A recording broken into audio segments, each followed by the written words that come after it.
try this the next time you have things that you need to take care of, like bills, responsibilities. Instead of begrudgingly paying for those things and feeling a sense of lack or loss, like, for instance, you may say in your mind, dang, I can't stand it, I gotta pay this. Okay, you're putting out that energy, you're putting out that resentment. That energy is felt by the universal God, by the Creator. And so, if you're putting out that, you're going to attract that to you.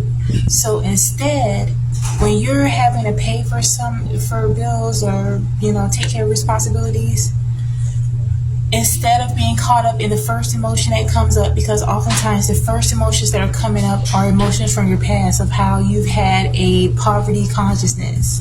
We're shifting into a wealth consciousness. You're shifting from survival mode into thriving. In order to do so, when those situations arrive, do so in gratitude. For instance, you could say in your mind, or you could just hold the thought that I'm so grateful that I'm able to take care of this. What I spend comes back to me triplefold. Be grateful. It's going to pay off. It's going to pay off in ways that you're not even going to expect. Like, the abundance, the wealth is going to come to you in so many different ways. The first signs of the abundance that's coming to you is you're going to have a wealth of happiness or peace, because you're not going to be as stressed. I mean, we live in a capitalistic society. So at what point do you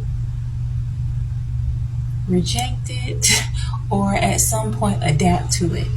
And so this is how incorporating the universal laws, in particular when it comes to metaphysics, the universal laws of gratitude, of allowing, can really work in your favor. Trust that God is the ultimate provider.